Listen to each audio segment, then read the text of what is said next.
blessed good morning to all. It is indeed a joy to be with you on this Wednesday morning as we begin a new day in the middle of our week.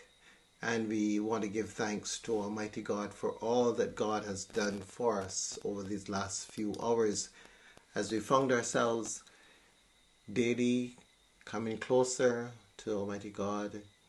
During the night, we rested in God's presence, and in the new day, we begin again in our effort to draw even closer. And so today is like any other day where we seek to continue this journey in God and to be able to allow ourselves to grow daily in God's grace and love. And so today we, as we normally would, come into our time of meditation and prayer. Coming into our hearts with a sense of gratitude and peace. Being mindful of all that we have received. I want you to take a deep breath now and just allow yourself to be here, to be present, to be still. To know yourself in this moment as a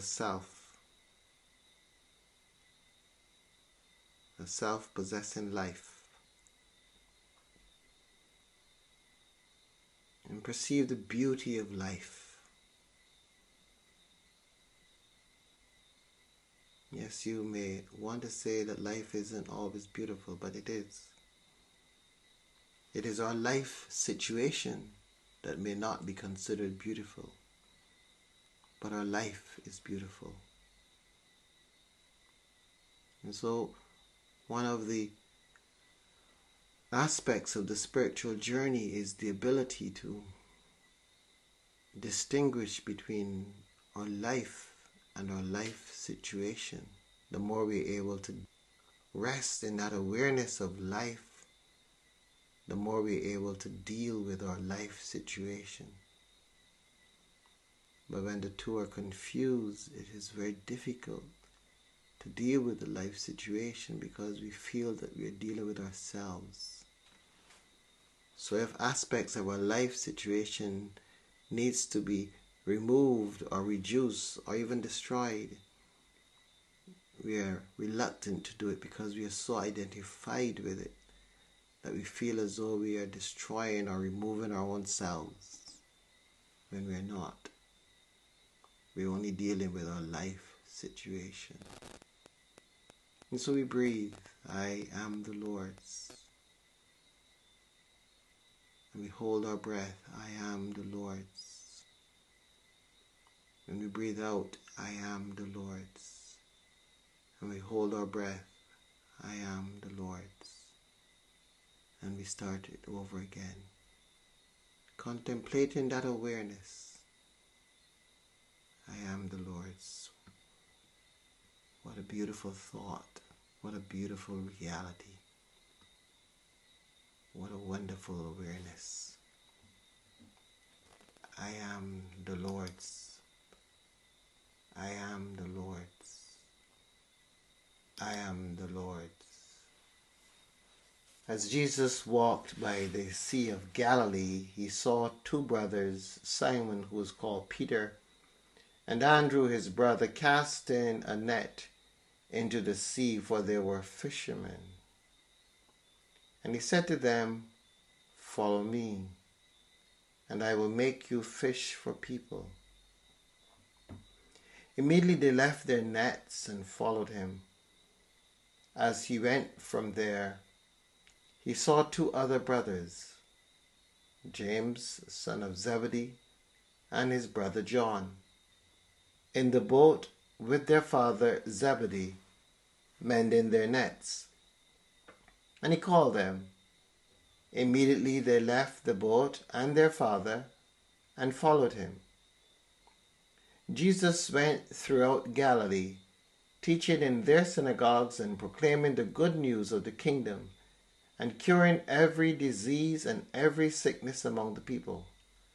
So his fame spread throughout all Syria, and they brought to him all the sick, those who were afflicted with various diseases and pains, demoniacs, epileptics, and paralytics, and he cured them.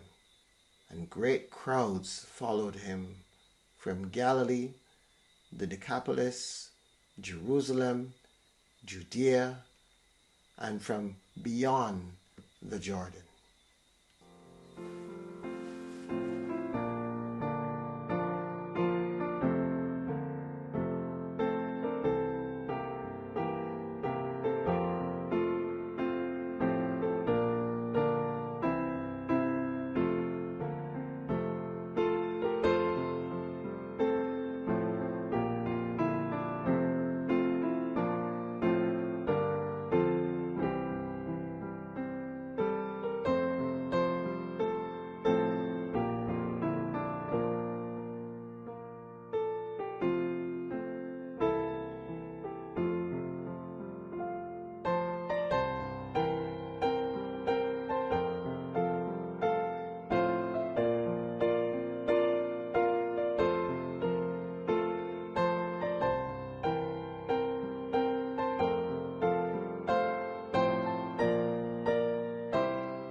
What a beautiful story from the gospel today. You know, I always wondered about this particular passage and how the man Jesus just passed and sees these young men and says to them, "Follow me," and they follow. What was that about? What would have happened that would cause that to be such an easy thing to do? To drop everything and just follow. And I know there are all sorts of ways we can put nice thoughts to this. But I think it has to do with our awareness of ourselves. Coming to an awareness of who I am. Our theme, as you know, for this week is I am the Lord's. And I have come to understand that in this life that we live, there's a sense in which we know who we are. We know whose we are. We know what is for us. Oftentimes there's so much that is cluttering that we may appear lost. But there comes a time when that which is for us emerges. We come across it, and there's nothing we can do other than to follow it. Whether it be a dream, whether it be a career, but whatever it is, even a person that we meet for the first time and we know instinctively that yes, this is the person that I have been looking for. we speak of this. And I believe it's the same context that we hear in this morning in this passage. And Jesus says to the guys, follow me. No doubt something resonated deep within them that made everything else seemed insignificant. When I know who I am, when I'm clear, when my life is uncluttered, there is this sense that we have in our world where we clutter ourselves with all manner of things in an effort to find that one thing or that one person or that one event or that one purpose. And the problem is that at times we might be so cluttered that that one thing that we are looking for passes right beneath our noses. But because our energy was not there, because we were not in alignment, it passed us by. We are reminded a lot in recent times of mindfulness and the present moment and the power of now and how it's important to be present. Well, part of being present is being uncluttered. You see, when we are cluttered, it means that we are not really present. We are in one way going after this thing, hoping that it will turn out to be, or we are running away from that thing because we didn't want to be there anymore. And so we are living a life that is not present. It is just filled with clutter. I am not there. I am not at home. And so when that which is for me manifests, I am not there to receive it. This is a distinct possibility. And so the invitation really is to declutter, to release, to let go of the past and all that has taken place, all of that life situation, to let go of the future and what you hope might very well happen, and to just be in the present moment. And in the present moment, to be in the present moment, not here in the present and thinking about the past or thinking about the future, but here in the present, just experiencing each moment as unique and beautiful. There is a sense, yes, that we may say, that doesn't sound like life. How can you do that? And this is why we meditate. Because if we have difficulty doing it in life, we practice our meditation. And by practicing our meditation, we get glimpses of what that feels like to be present, to be without the clutter. And the more we're able to meditate, the longer we're able to meditate, the more often we're able to meditate, the more we become aware that there's another way of being in the world.